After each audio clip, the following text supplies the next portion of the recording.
Hello and welcome to the G.L.O.W Conference of 2021, where we are growing leadership opportunities for women. Isn't that amazing? I would like to start with saying Happy New Year. Happy New Year to every one of you. Can you believe we've made it? Or should I say escaped the year of 2020. We all know that we have lived through a pandemic. We have lived through trials and error. We have lived through unemployment, some of us have lived through the deaths of close loved ones. But guess what? We made it. And that in itself is a great feat. And all I'm asking you today are you ready to glow? Are you ready to glow? Have you ever had anyone ask you, girl, what is going on with you? I mean, you glowing. And every time I was asked this, usually I was pregnant. So, what I'm saying today is, are you ready to glow? Because there is something on the inside of each of us that is about to be birthed this year and years to come. So get ready to glow, glow, glow, glow, glow, glow, glow. Not only glow, but let's get ready to grow. So my topic today is self-awareness, okay?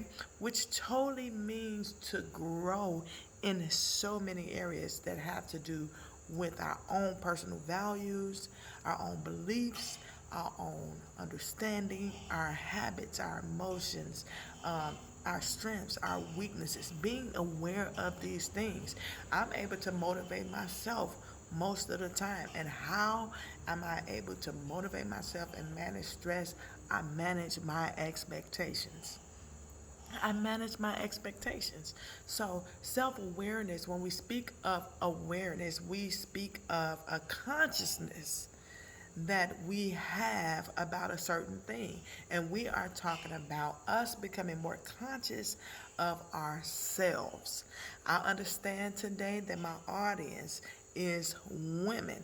And if we have some other people, other men watching as well, you could take these tips and practical tools that we are speaking on today and apply them to yourself as well. However, I'm speaking today mostly to women in leadership. And I'm excited about this because we as women, we understand the the need to multiply. Whether we try to do it or not, whatever is given to us, we multiply on several levels. When it comes to understanding or building people, we are able to multiply whatever it is that they give us. But today I want to talk about self, what we are giving ourselves. Okay? It is hard so many times to give to ourselves when we have friends, family, parents, children, husbands, organizations, companies, all dependent on our skill set, all depending on what it is that we have to bring to the table. And oftentimes, because we are so busy giving to other people, we forget to give to ourselves. So, today I want to ask another question. How far are you willing to go? How far are you willing to go? T.S. Eliot, he's a poet, and he says, only those who will risk going too far will find out how far they can really go. So who is willing to take the risk to go as far as they can go? I know I am. I am so ready for 2021 after the year of 2020. Now, it does not mean that things stop for me. I was constantly working and getting things done and trying to establish some things. Yet, I took a lot of time to rest, to reflect, to self-reflect, and think about, am I satisfied with where I am?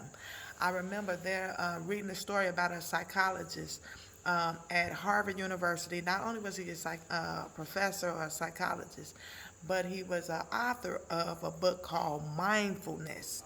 And he asked each of his students that had limited knowledge on a marathon, he asked each of them, he said, hey, how long do you think that a human can run in one spurt. So me not being aware of marathons running, although in my ideal self I can run miles or will want to, but I'm talking about a person who can barely do 3 push-ups without losing her breath, but I'm working on it. That was one of my goals starting at the end of last year, and I'm going to continue to do it this year.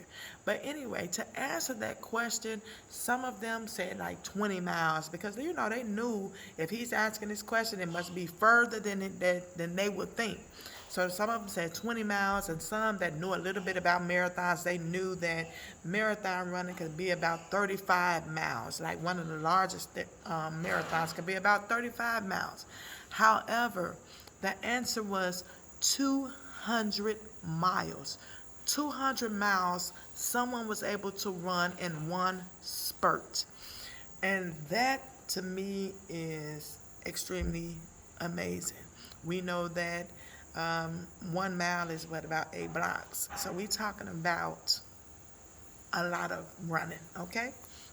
So I'm reminded also about understanding that a lot of times when I think I just can't do anymore, there is so much more that's in me. Have you ever been so tired and exhausted, probably trying to do some papers or some writing or trying to hit a deadline or finish something and complete it, but you're like, oh my God, I'm just so exhausted, but you knew that you had to get it done.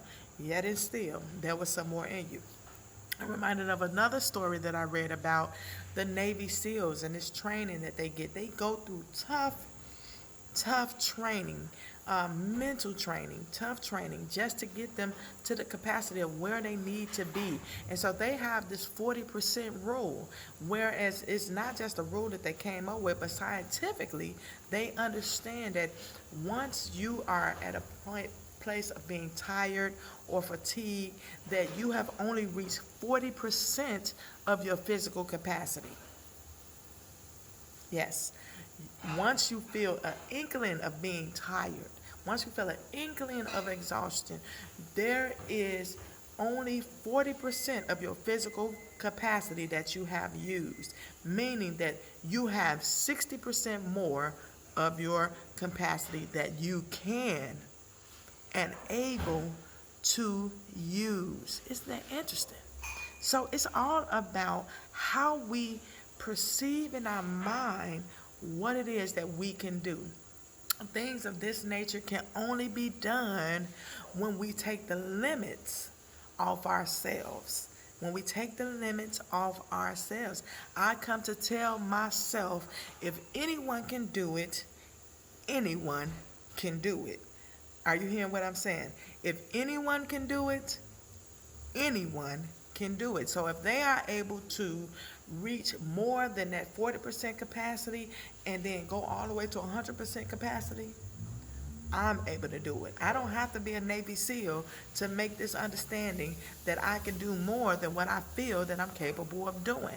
I know 2020 has been rough for a lot of us. 2020 has taken away a lot of us, a lot of our energy, a lot of our time, a lot of our loved ones as well.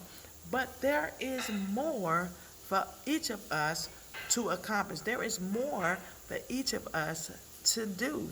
I won't be much longer, even though I have a little bit of time, but I would like to share practical ways of how to build our self-image and re-narrate self-talk that can help our self-awareness as well.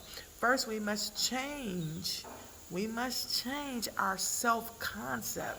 If we can't change it, if you feel like, oh, you know what, I think I'm doing okay, well, then you can upgrade it, okay? We can upgrade our self-concept, our self-thoughts. So with our self-concept, there is subsets such as self-image. Our self-image is the view that you have on yourself. And then there's also self-esteem or self-worth. This is how much you value or place value on yourself. Then there's this idea self. Remember I said, ideally, I would like to run several marathons. I would like to. So that's an ideal self. What you wish you were really. These are all things of self-concepts that we can establish, because these subsets, they are something that goes within our self-concept, okay? So self-image, our self-awareness is the key ingredient to high performance. It's the key ingredient to high performance. Why? We only behave or perform based on how we see ourselves. How we see ourselves is how high we gonna go. What do I mean? You know, if you heard me by now, you know I got another story for you. So there is a story of Jason Silk. He is a performance coach, and he says that many times we can compare ourselves to our self image to a thermostat. He said because with a thermostat, let's say if we set our thermostat to 75 degrees in our homes, okay, we said, you know what, this is where I'm going to set this thermostat at. I like it. I like how I feel right here. I like this space. Okay, he said, so if you set your thermostat to 75 degrees and then the room drops to 72 degrees, the thermostat sends a message to the heater, say, hey, now you got to do some work. You got to build up, because I set the thermostat at 75 degrees. So I expect this room to be what? 75 degrees. Now, if the temperature in the room drops to 72 degrees, let's say the temperature drops to 72 degrees, then the thermostat is going to tell the heater, hey, you need to stop working.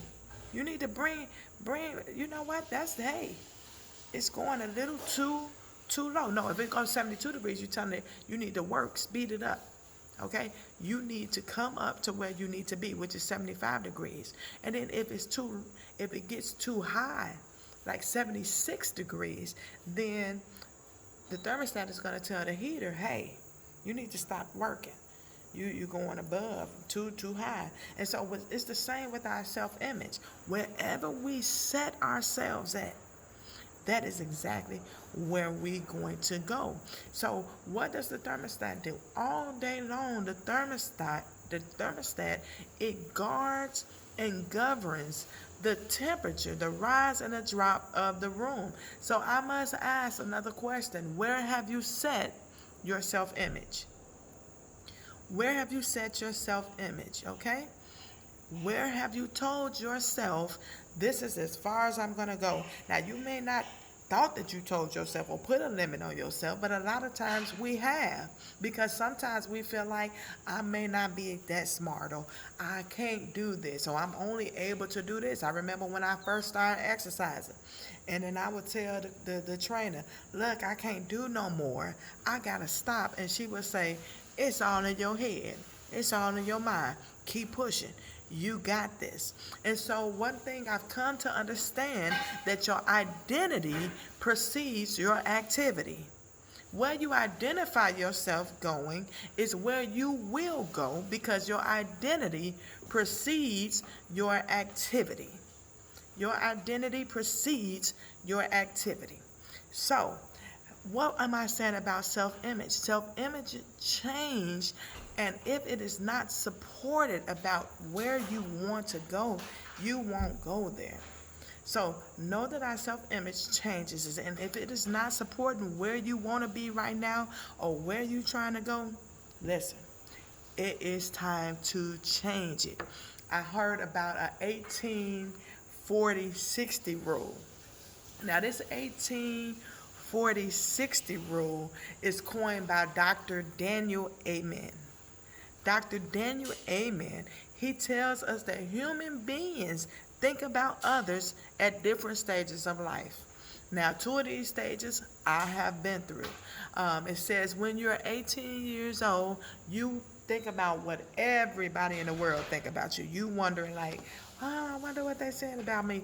I wonder how they feel about me. I wonder what's going on with this. I wonder what's going on with that. And then when you're 40 years old, you don't give a darn what anybody thinks. Now I done felt the 18-year-old, and I was concerned about what everybody said. Then, baby, once I turned 40, it's like, listen, think what you wanna, feel what you wanna. I'm good. I love who I am. I love what I am, and I love who I've become. I've reached that. I'm 43. And then there's this place that, oh my God, they say you get to when you turn 60 years old, you realize that wasn't nobody thinking about you all along. They said you realize old in age wasn't nobody thinking about you. It was all in your head. It was all in your mind. Anyway, before giving that scenario, I was talking about change, and I was talking about setting your own thermostat. And you asked me how. I know this is virtual, and so I know in my head, I heard you ask me, how do I change that? And I'm glad you asked. But it starts with mental training. Mental training. I'm known as a mind mentor. I understand and I realize that so many things starts with the mind. The mind is the manifestation of your thoughts, of your perception, of your emotions, determination, memory, imagination that take place in your mind, which is located in your brain. I remember also reading a story about Lanny. It was Lanny Bassam, I believe, and he was an Olympic gold medalist, and he wrote the book With Winning in Mind. He wrote a book called With Winning in Mind, and with this book, he asked a lot of PGA Tour pros. He asked a lot of his fellow Olympians who were great at what they did. He said, "What was the secret to your high performance? What was the secret to why you were able to perform at such a level?" And everyone, almost at least 90% of these people asked and answered. They said it was the mental game. It was the mental game. It was the mental game. They said they were able to see it in their mind and they were able to achieve it. So let's start with mental rehearsal. What is mental rehearsal? This is not like vision boards. Even though I love vision boards, and we know that so many of us are going to have vision board parties this year, if we have not had them already. But vision boards are the outcomes. We put on there, I want this trip, I want this to come to pass. It's outcomes of stuff that we want, or it's stuff that we already may have achieved, and we just excited about it.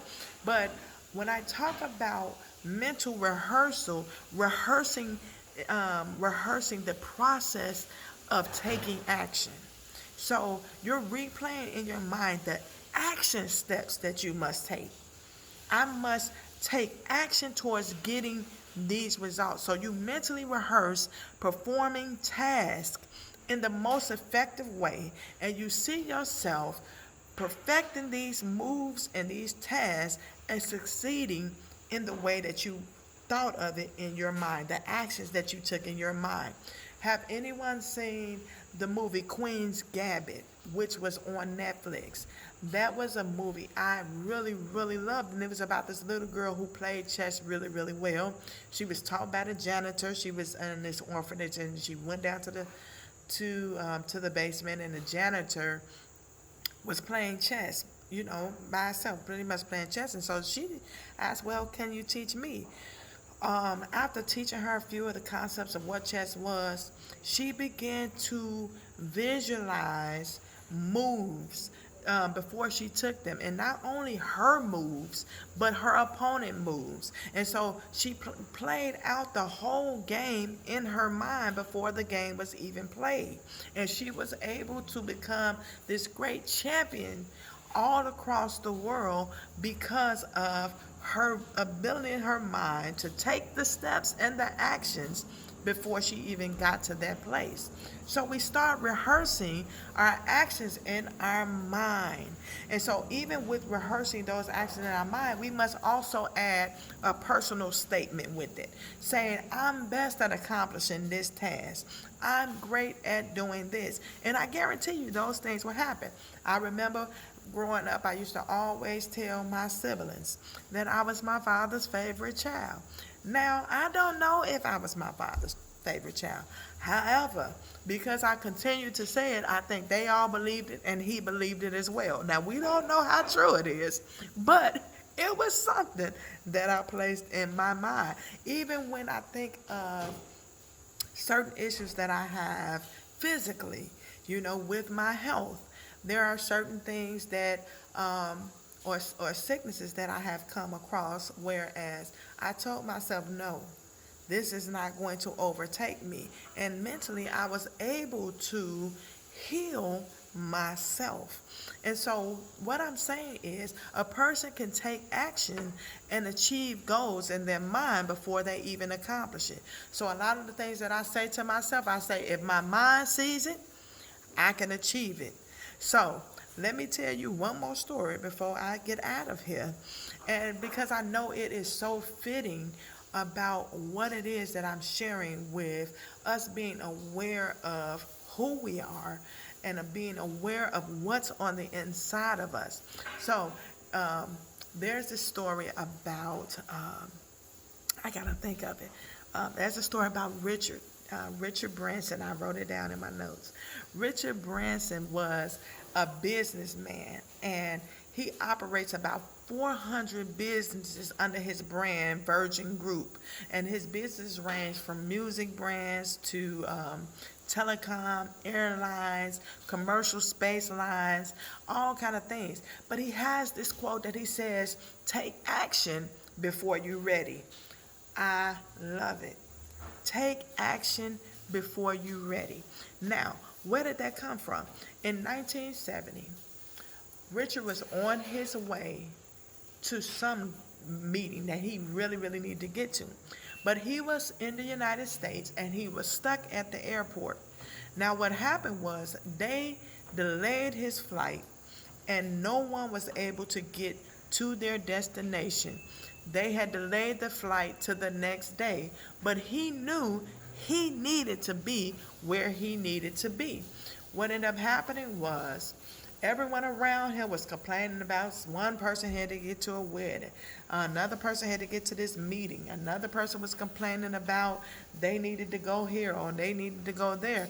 And what did Richard do? He said, I'm not going to take part of these complaining. I'm going to think about what it is that I need to do. So he got himself up. He called a charter, and what he did was, he know he really didn't have the money, but he said, look, I'm going to take this action. He called a charter and booked the charter, and then he went to all those people that was around him that was complaining where they needed to go, and he said, listen, for a higher price, I have a private charter that you can take. Now, how many know? Most of those people decided to pay that higher price that he was charging so they can get to the destination that they was going. What am I saying?